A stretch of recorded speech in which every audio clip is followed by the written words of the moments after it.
Bienvenue sur Afro Info 243 de partout où vous nous regardez à travers le monde dans cette nouvelle production.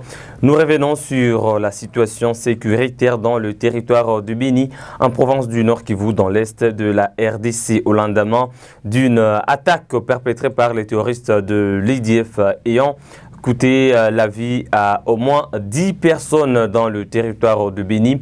Les forces armées de la République démocratique du Congo ont riposté. Les éléments de l'armée loyaliste ont réussi à tuer 3 terroristes de l'IDF et récupérer des armes. Anthony Mwalushayi, porte-parole de l'armée dans la région, parle d'un bilan provisoire et affirme que l'armée reste en contact avec les rebelles dans 2 agglomérations situées près de l'Ouganda. C'est toujours dans le territoire de Béni. Suivez le porte-parole de l'armée dans la région. Et exactement comme je vous ai dit que les forces armées de la République démocratique du Congo sont déterminées à venger nos 10 compatriotes qui ont succombé dans l'attaque des ADF MTM. Au moment où je vous parle, nous sommes en contact avec Ennemi au village Ngingi et Bokira, là où Ennemi avait trouvé refuge. Jusque-là, le bilan provisoire fait état des 3 ADF MTM neutralisés et leurs armes récupérées. Donc, c'est justement un bilan provisoire parce que nous sommes sûrs et certains que les troupes congolaises sont déterminées à venger nos compatriotes. Et cette nuit, jusqu'à demain, nous aurons encore l'évolution sur les bilans. Mais c'est pour vous montrer que l'armée congolaise est déterminée à rendre la joie sur le visage du peuple congolais, surtout les habitants de Rwenzori.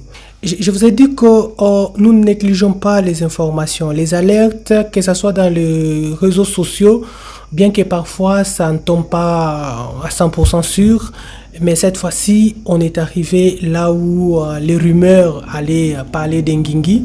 Et exactement, nous avons trouvé l'ennemi.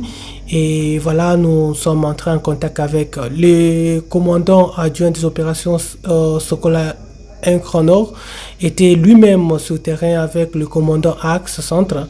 Et ils ont commandé pour que on arrive là où nous sommes. Je vous rappelle encore que c'est juste un bilan provisoire parce que sur le terrain ça promet encore. Nous avons toujours dit que notre armée n'est pas composée des marabouts et des magiciens. Donc nous exploitons justement les informations données par la population. À chaque fois qu'il y a incursion, à chaque fois qu'il y a attaque et ADF MTM, il faut qu'il y ait cette solidarité, cette collaboration entre l'armée et sa population.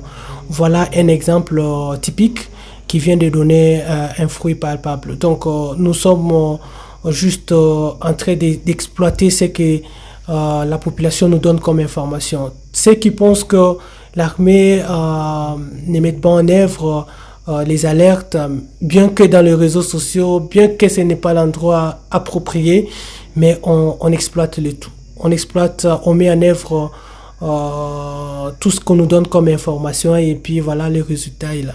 Exactement, à part FRDC et sa population, personne ne peut faire mieux. Personne ne peut faire mieux. Nous devons être tous derrière notre armée. Nous devons enlever la peur. La peur, c'est une vraiment arme destructrice. Et l'objectif de l'ennemi, c'est nous voir vider nos villages et donner l'occasion à l'installation des califats. Donc nous ne devons pas fléchir.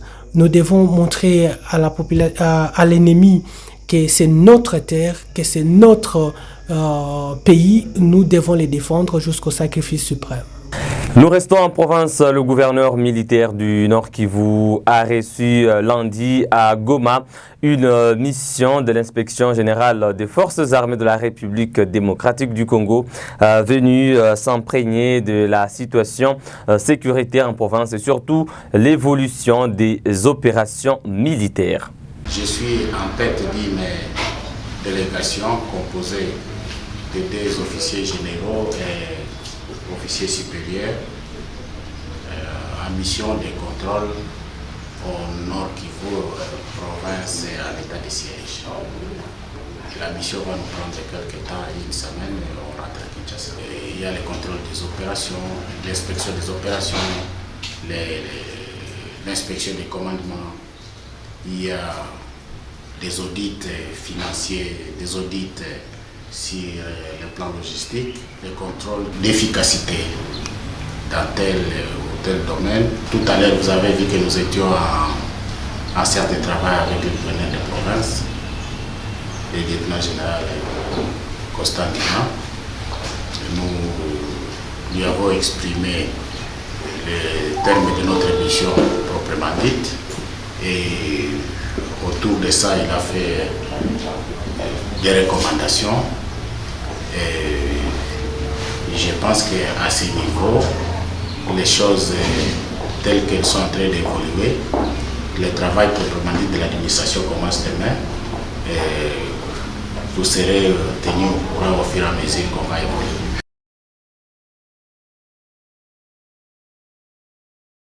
Et pour terminer, le gouverneur militaire du Nord Kivu, le lieutenant général Constant Ndima Koba, a signé lundi dans la soirée 3 arrêtés qui portent notamment sur la suspension de quelques agents du service public dans la province du Nord Kivu. Suivez la lecture des arrêtés faits par le porte-parole du gouverneur, le général de brigade Sylvain Ekenge.